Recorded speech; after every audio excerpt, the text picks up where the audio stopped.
तो वीडियो शुरू होने से पहले मेरे को आप लोगों को इम्पोर्टेंट चीज बतानी है। अगर आप लोगों को इसका नेक्स्ट एपिसोड चाहिए तो आप लोग कमेंट में नेक्स्ट पार्ट लिख देना। मेरे को कम से कम 100 कमेंट चाहिए, तभी मैं इसका नेक्स्ट पार्ट लाऊंगा। और जल्दी से लाइक भी कर दो। तो चलो अब कहानी शुरू करते हैं। तो स्टार्टिंग में हमें एक अननोन जगह पे एक डार्क पैलेस दिखाया जाता है, जहाँ पर हम देखते हैं एक बीइंग कैद हो रखा होता है और फिर हमें किसी की चलने की आवाज आती है। फिर हम देखते हैं दो बीइंग्स को जो कि उस प्रिजन के अंदर कैद हुआ बीइंग के पास आते हैं और फिर उनमें से एक बीइंग कहता है कि चलो कम से कम हमें ये तो मिल गए, हमने इन्हें किधर किधर नहीं ढूंढा, हमें तो बहुत समय लग गया है इन्हें ढूंढने में। और फिर दूसरा वाला बीइंग कहता है कि हाँ तुम सही कह रहे हो, हमें पूरे 1 मिलियन साल लगे हैं, लेकिन फाइनली आज हमें लॉर्ड डार्क वॉरियर मिल ही गए। अब हमें इन्हें प्रिजन से निकालना पड़ेगा, तभी तो ये अपना प्लान को पूरा कर सकेंगे। जिसके बाद हम देखते हैं वो दोनों ऐसी बातें कर रहे होते हैं। फिर वहाँ पर एक और बीइंग आता है, जिसके बाद हम देखते हैं अरे तुम दोनों को वो मिल गए थे तो तुमने मेरे को बताया क्यों नहीं। जिसके बाद उनमें से एक बीइंग कहता है कि तो चलो जल्दी से अब हमें इन्हें प्रिजन से निकालना पड़ेगा। जिसके बाद हम देखते हैं वो दोनों बीइंग सीधे ही अपने हाथ में एनर्जी बीम बना के जहाँ से एनर्जी आ रही होती है प्रिजन में वहाँ पर मारते हैं, लेकिन उन दोनों की बीइंग वजह से भी कुछ नहीं हुआ होता है, वो प्रिजन नहीं टूट रहा होता है। लेकिन फिर हम देखते हैं वो तीसरा वाला बीइंग भी एनर्जी बीम से अटैक कर देता है और फिर हम देखते हैं वो प्रिजन फाइनली टूट जाता है। और फिर हम देखते हैं जो प्रिजन के अंदर से बीइंग निकला होता है उसका नाम डार्क वॉरियर होता है, लेकिन फिर हम देखते हैं उसे होश नहीं आया होता है। तो हम देखते हैं जो दो बीइंग उसके आगे खड़े होते हैं वो उसको थोड़ी बहुत एनर्जी देते हैं, जिस वजह से हमें दिखता है कि डार्क वॉरियर को अब होश आ चुका होता है और फिर वो अपनी आंखें खोल के खड़े उठता है। तो फिर वो कहता है कि अरे मैं आजाद हो गया, मैं जब उससे फाइट कर रहा था तो उसने मेरे को इस प्रिजन में कैद कर दिया था, वो बहुत ज्यादा शक्तिशाली था, लेकिन अब मैं अपना काम पूरा करके ही रहूंगा। तुम दोनों ने बहुत बढ़िया काम किया, तुम दोनों ने मेरे को इस प्रिजन से निकाला, लेकिन वैसे मेरे को इस प्रिजन में रहते रहते कितना टाइम हो गया था। और फिर उनमें से एक बीइंग बताता है कि लॉर्ड डार्क आपको इस प्रिजन में रहते रहते पूरे 1 मिलियन साल हो चुके हैं। इस चीज को सुनकर डार्क वॉरियर खुद भी शॉक हो जाता है और वो कहता है कि 1 मिलियन साल, मुझे यहाँ पर कैद हुए 1 मिलियन साल हो गए हैं, लेकिन तुम लोगों ने मेरे को ढूंढने में इतनी लेट कैसे कर दी, 1 मिलियन साल बीत गए हैं। और फिर उनमें से एक बीइंग कहता है कि हमने आपको बहुत जगह ढूंढा था लेकिन आप वहाँ पर कहीं पर नहीं मिले, लेकिन आज हमें आप मिले हो। हम पूरे मल्टीवर्स को छान मार रहे थे, हमें आपको ढूंढने में बहुत ज्यादा समय लग गया है, इसके लिए हम माफी चाहते हैं। और फिर हम देखते हैं डार्क वॉरियर को जो कि कहता है कि चलो कोई बात नहीं, इसके ऊपर मैं भी घाई कर सकता हूँ, वैसे वो तुम इन्फिनिटी रिंग को ढूंढ पाए। और फिर उनमें से दूसरा वाला बीइंग कहता है कि नहीं, अभी तक हमने इन्फिनिटी रिंग के बारे में कुछ नहीं किया है, लेकिन हमने एक बीइंग को भेजा था जो कि हमारे पीछे ही खड़ा है, इसने सब चीज इन्फिनिटी रिंग के बारे में पता कर रखी है, तो आप इससे ही पूछो, इसको सब चीज पता है। और फिर डार्क वॉरियर पीछे वाले बीइंग से पूछता है कि आखिर इन्फिनिटी रिंग अब कितने सालों में आने वाली है, क्योंकि वो जो इन्फिनिटी रिंग है वो हर 100 साल बाद निकलती है और वो सिर्फ कुछ ही टाइम के लिए रहती है, तभी उसे वो चीज पता लगानी है। फिर हम देखते हैं वो बीइंग को जो कि कहता है कि हाँ मुझे पता है कि वो इन्फिनिटी रिंग अब कब निकलने वाली है, वो बस कुछ दिनों में ही निकलने वाली है और वो रिंग लगभग 1 साल तक रहेगी, फिर वो गायब हो जाएगी, फिर वो कहीं और ही टेलीपोर्ट होके दोबारा से 100 साल बाद आएगी। और फिर डार्क वॉरियर कहता है कि तो तुम उसकी लोकेशन तो बताओ कि वो आखिर कहाँ पर आने वाली है, क्योंकि मेरे को वो रिंग चाहिए ही चाहिए, क्योंकि मैं उसे इतने टाइम से ढूंढ रहा हूँ और मेरे को वो रिंग अभी तक नहीं मिली है। मैंने पिछली बार उस इन्फिनिटी रिंग को बस ढूंढ ही लिया था, लेकिन वो सुपर सेन इन्फिनिटी वाले ने मेरे को रोक दिया और यहाँ पर कैद कर दिया। लेकिन अब ऐसा नहीं होगा, क्योंकि अब 1 मिलियन साल बीत चुके हैं और अब मेरे को तो नहीं लगता है कि अब वो सुपर सेन इन्फिनिटी वाला अब कुछ कर पाएगा, क्योंकि जब उसने मेरे को यहाँ पर कैद किया था तो मैंने अपने आप को अंदर ही अंदर ट्रेनिंग करके खुद को स्ट्रॉन्ग बना लिया था। तो अब मैं इतना ज्यादा स्ट्रॉन्ग हो चुका हूँ कि अब कोई भी हरा नहीं सकता है मेरे को। फिर हम देखते हैं वो तीसरे वाले बीइंग को जो कि कहता है कि लॉर्ड मेरे को उसकी लोकेशन तो नहीं पता है, लेकिन मेरे को एक चीज पता है जिससे मैं उसकी लोकेशन का पता लगा सकता हूँ।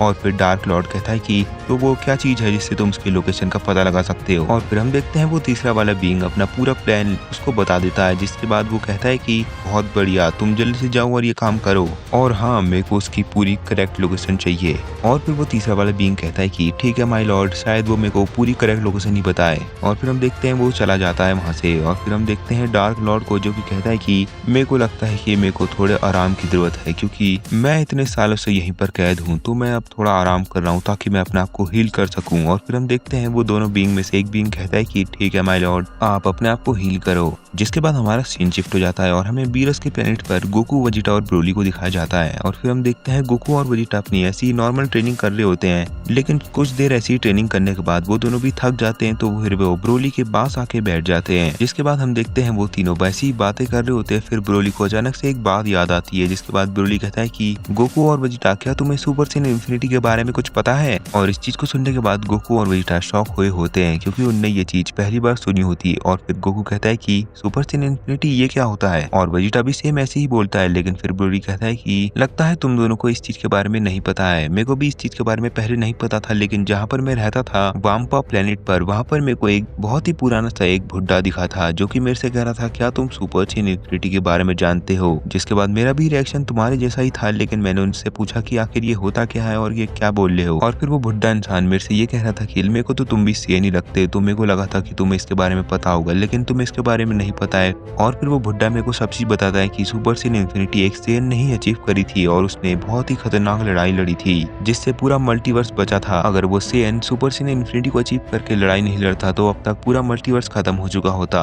और वो फॉर्म इतनी ज्यादा शक्तिशाली है कि उससे तुम कुछ भी कर सकते हो, एक ही शॉट में किसी को भी हरा सकते हो। और फिर गोकू बहुत ज्यादा एक्साइटमेंट में आ जाता है, और वो कहता है कि ब्रोली फिर हम इस फॉर्म को अचीव कैसे करें? अगर हमने इस फॉर्म को अचीव कर लिया तो हम बहुत ज्यादा स्ट्रॉन्ग हो जाएंगे। और फिर वेजिटा कहता है कि हाँ कैकरॉट, तुम सही कह रहे हो, मेरे को भी ये फॉर्म अचीव करनी है, जिसके बाद मैं तुम्हें हराऊंगा। लेकिन फिर ब्रोली कहता है कि गोकू और वेजिटा, मेरे को तो नहीं पता है कि ये फॉर्म को अचीव कैसे करते हैं, लेकिन क्या पता इस चीज के बारे में विश को पता हो। चलो फिर हम विश से इस चीज के बारे में पूछते हैं। और फिर गोकू, वेजिटा, ब्रोली तीनों ही जाते हैं विश के पास, और वो कहते हैं कि विश हम सुपर सैयन इन्फिनिटी को कैसे अचीव करें। इस चीज को सुनने के बाद विश ऐसा लग रहा होता है कि उसने ये शब्द पहली बार सुने हैं। जिसके बाद विश कहता है कि आखिर तुम ये क्या बोल रहे हो, सुपर सैयन इन्फिनिटी क्या होता है? और फिर ब्रोली कहता है कि लगता है विश को भी इसके बारे में नहीं पता है, तो अब हमें ये इस चीज के बारे में कौन बताएगा। लेकिन फिर हम देखते हैं विश को, जो कि पूछता है कि आखिर सुपर सैयन इन्फिनिटी क्या है, मुझे तो बताओ। और फिर ब्रोली यही सारी बातें विश को बता देता है। जिसके बाद विश कहता है कि गोकू, वेजिटा, ब्रोली, मेरे को तो ये कोई कहानी लग रही है, क्योंकि ऐसा तो कुछ हो ही नहीं सकता है। सुपर सैयन इन्फिनिटी आज तक कोई अचीव कर ही नहीं सकता है, बस मेरे को तो ये कहानी ही लग रही है। जिसके बाद हम देखते हैं गोकू सीधे ही बोलता है कि वैसे तो लॉर्ड विलस की शायद सुपर सैयन गॉड वाली बात भी एक कहानी थी, लेकिन देखो वो भी सच है ना, तो शायद सुपर सैयन इन्फिनिटी वाली बात भी सच हो। और फिर ब्रोली कहता है कि तो अब हम इसके बारे में कहाँ से पता लगाएं। जिसके बाद वेजिटा को एक आइडिया आता है, और फिर वो कहता है कि हमें जूनो के पास जाना चाहिए, क्योंकि जूनो को सब चीज पता होती है। और फिर गोकू कहता है कि हाँ वेजिटा, तुम एकदम सही कह रहे हो, ये आइडिया मेरे को क्यों नहीं आया। और फिर हम ब्रोली कहता है कि चलो फिर हम जूनो के पास जाते हैं, वैसे सच में उन्हें सब चीज पता होगी। और फिर गोकू कहता है कि हाँ उन्हें सब चीज पता होती है, हाँ जूनो को सब चीज पता रहती है, उन्हें हर एक बात पता रहती है इस पूरे मल्टीवर्स की। जिसके बाद हमारा सीन शिफ्ट होता है, और फिर हमें गोकू, वेजिटा, ब्रोली जूनो के पास दिखते हैं। जिसके बाद हम देखते हैं वेजिटा को, जो कि जूनो से कहता है कि जूनो तुम हमें जल्दी से सुपर सैयन इन्फिनिटी के बारे में बताओ। और फिर उसी की थोड़ी देर बाद जूनो सब चीजें सुपर सैयन इन्फिनिटी के बारे में बता देता है, और जिसके साथ उसकी फाइट हुई थी उसके बारे में भी बता देता है। जिसके बाद हम देखते हैं गोकू, वेजिटा, ब्रोली वहाँ से निकल जाते हैं और सीधे ही बीरस के प्लेनेट में आ जाते हैं। और फिर विश पूछता है कि गोकू, वेजिटा, ब्रोली, आखिर तुमने वहाँ से क्या पूछा और उन्हें क्या बताया। जिसके बाद ब्रोली कहता है कि विश उन्हें ये बताया कि सुपर सैयन इन्फिनिटी एक एंशिएंट सैयन ने हासिल करी थी, और उनने उस फॉर्म की मदद से डार्क वॉरियर को हराया था, और उसे एक प्रिजन में कैद कर दिया था, और अभी तक वो प्रिजन में कैद ही है। लगभग 1 मिलियन सालों से डार्क वॉरियर उस प्रिजन में ही कैद है। और हमने ये भी पूछा कि हम सुपर सैयन इन्फिनिटी को कैसे अचीव कर सकते हैं, तो उन्होंने बताया कि तुम्हें अपनी बहुत ज्यादा पोटेंशियल अनलॉक करना पड़ेगा, और तुम्हें बहुत ज्यादा मेहनत करनी पड़ेगी। और उन्होंने ये भी कहा था कि हम लोग सुपर सैयन इन्फिनिटी को अचीव नहीं कर सकते हैं। और फिर वेजिटा कहता है कि हम सुपर सैयन इन्फिनिटी को हासिल करके रहेंगे, चाहे कोई कुछ भी कह ले। और फिर विश कहता है कि अच्छा, तो मतलब ये कहानी सच ही थी, मेरे को तो लगा कि ये नकली कहानी थी। लेकिन फिर हम देखते हैं गोकू, वेजिटा, ब्रोली दोबारा से ट्रेनिंग करने लगते हैं, ताकि वो अपना पोटेंशियल को बहुत ज्यादा अनलॉक करके सुपर सैयन इन्फिनिटी को हासिल कर पाए। लेकिन ऐसे ही वो कुछ दिन तक ट्रेनिंग करते ही रहते हैं, लेकिन कुछ भी फर्क नहीं दिखता है। लेकिन फिर ब्रोली कहता है कि गोकू और वेजिटा, हम इतनी देर से ट्रेनिंग कर रहे हैं, लेकिन हमें अभी तक 1% पोटेंशियल का फायदा नहीं मिला है। हम लोग ऐसे तो सुपर सैयन इन्फिनिटी को अचीव नहीं कर पाएंगे। और फिर हम देखते हैं गोकू को, जो कहता है कि हाँ ब्रोली, तुम सही कह रहे हो। और फिर वेजिटा कहता है कि आखिर हम इस सुपर सैयन इन्फिनिटी के लिए पोटेंशियल कैसे अनलॉक करें, इसकी कोई शॉर्टकट ट्रिक नहीं है क्या। और गोकू जैसे ही ये सुनता है, तो फिर वो कहता है कि वेजिटा, मेरे को तो लगता है कि ये कोई खतरनाक सा इंसान हमारा पोटेंशियल अनलॉक कर सकता है, क्योंकि ओल्ड काई ने गोहान का पोटेंशियल अनलॉक किया था। तो मैं सोच रहा हूँ कि अब हमें भी किसी ऐसे लोग के पास जाना चाहिए जो कि हमारा पोटेंशियल अनलॉक कर पाए। लेकिन फिर उसी टाइम पे गोकू को एक आइडिया आता है, और फिर वो कहता है कि ब्रोली और वेजिटा, चलो फिर अब हम ग्रैंड ज़ीरो के पास चलते हैं, देखते हैं कि वो क्या इस चीज पे कहते हैं। क्या पता वही हमारा पोटेंशियल अनलॉक करवा दे। इस चीज को सुनने के बाद ब्रोली और वेजिटा दोनों ही शॉक हो जाते हैं और फिर वेजिटा कहता है कि काकारोट तुम एकदम पागल हो क्या? तुम इतनी सी बात के लिए सीधे ग्रैंड ज़ेनो के पास चले जाओगे? और फिर गोकू कहता है कि हाँ वेजिटा क्यों नहीं, हम वहीं पर चले जाते हैं, देखते हैं कि क्या होता है और हम उनसे एंशिएंट सेन के बारे में भी पूछ लेंगे। और वैसे भी वो तो मेरे दोस्त ही हैं, वो मेरे से क्या ही कहेंगे। और इस चीज को सुनने के बाद वेजिटा कहता है कि नहीं मैं नहीं जाऊंगा। और फिर हम देखते हैं ब्रोली को जो कि कहता है कि चलो गोकू अब हम ग्रैंड ज़ेनो के पास चलते हैं। और फिर गोकू कहता है कि वेजिटा चलो चलते हैं ना।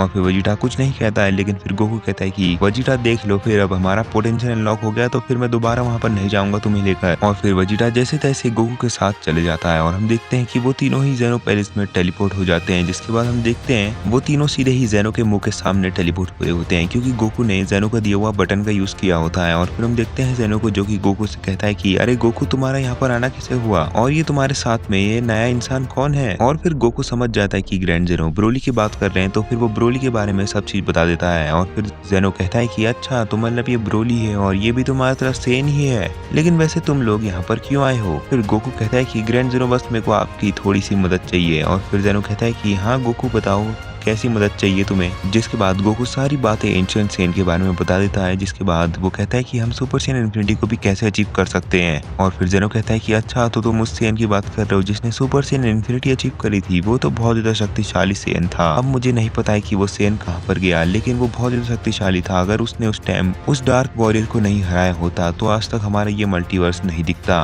वो जो भी सेन था वो बहुत ज्यादा अच्छा सेन था, लेकिन ये चीज तो मेरे को नहीं पता है कि मैं तुम्हें सुपर सेन इन्फिनिटी अचीव कराने में कैसी मदद कर सकता हूँ। ऐसा तो मैं कर ही नहीं सकता हूँ। जिसके बाद हम देखते हैं कि गोकू कहता है ग्रैंड ज़ेनो क्या आप हमारा पोटेंशियल अनलॉक कर सकते हो? और फिर ज़ेनो कहता है कि नहीं गोकू मैं ये नहीं कर सकता हूँ, ये काम तो तुम्हें खुद ही करना पड़ेगा, क्योंकि जब तुम बहुत ज्यादा कड़ी ट्रेनिंग करोगे तभी तुम्हारा पोटेंशियल अनलॉक होगा, ऐसे ही तुम्हारा पोटेंशियल अनलॉक नहीं होगा। अगर तुम्हारा कोई पोटेंशियल अनलॉक कर भी दे तो वो इतना ज्यादा नहीं होगा कि तुम सुपर सेन इन्फिनिटी को हासिल कर लो, उसके लिए तुम्हें बहुत ज्यादा ट्रेनिंग करनी ही पड़ेगी। जिसके बाद हम देखते हैं वहाँ पर ग्रैंड प्रीस्ट आ जाता है और फिर ग्रैंड प्रीस्ट ज़ेनो से कहता है कि ग्रैंड ज़ेनो यहाँ पर गोकू वेजिटा और ब्रोली कब आ गए? और फिर ज़ेनो बताता है कि अभी ये थोड़ी देर पहले ही आए थे। लेकिन फिर गोकू ग्रैंड प्रीस्ट से भी यही सवाल पूछता है कि क्या वो उनका पोटेंशियल अनलॉक कर सकता है, लेकिन ग्रैंड प्रीस्ट भी ये कहता है कि वो उसका पोटेंशियल अनलॉक नहीं कर सकता है। लेकिन फिर ग्रैंड प्रीस्ट को एक अजीब सी ही एनर्जी महसूस होती है और फिर वो ज़ेनो से कहता है कि ग्रैंड ज़ेनो मेरे को तो लगता है कि कोई कुछ कर रहा है। जिसके बाद हमारा सीन शिफ्ट हो जाता है और फिर हमें वो तीसरा वाला बंदा दिखाया जाता है जिसने सुपर ड्रैगन बॉल्स को कलेक्ट कर रखा होता है, वो भी सातों के साथ। और फिर वो सुपर शेनरॉन को वहाँ पर समन कर देता है। जिसके बाद हमारा दोबारा सीन शिफ्ट होता है और फिर हमें ग्रैंड प्रीस्ट को दिखाया जाता है जो कि कहता है कि ग्रैंड ज़ेनो किसी ने सुपर शेनरॉन को समन कर दिया है, हमें जल्दी से जाके देखना चाहिए कि आखिर कौन सुपर शेनरॉन को समन करके बैठा है, कहीं वो कुछ गलत विश ना मांग दे, और आखिर वो है कौन। और फिर ज़ेनो कहता है कि तो चलो ग्रैंड प्रीस्ट जल्दी से हम वहाँ पर चलते हैं। और फिर गोकू कहता है कि ग्रैंड ज़ेनो हमें भी वहाँ पर ले जाओ। और फिर ज़ेनो कहता है कि हमारे पास टाइम नहीं है, तुम भी आ जाओ जल्दी से। और फिर हम देखते हैं वो पांचों के पांच टेलीपोर्ट होने ही वाले होते हैं। तो गाइज ये वाला एपिसोड यहीं पर एंड हो जाता है। अगर आपको नेक्स्ट पार्ट चाहिए तो आप मेरे को कमेंट करके बता दो। मेरे को कम से कम 100 कमेंट चाहिए तभी मैं नेक्स्ट पार्ट अपलोड करूंगा। आप लोग बस पहला पार्ट देख लेते हो फिर सेकंड पार्ट देखते नहीं हो। और इस वीडियो को लाइक करना मत भूलना और चैनल पर नए हो तो सब्सक्राइब कर लेना।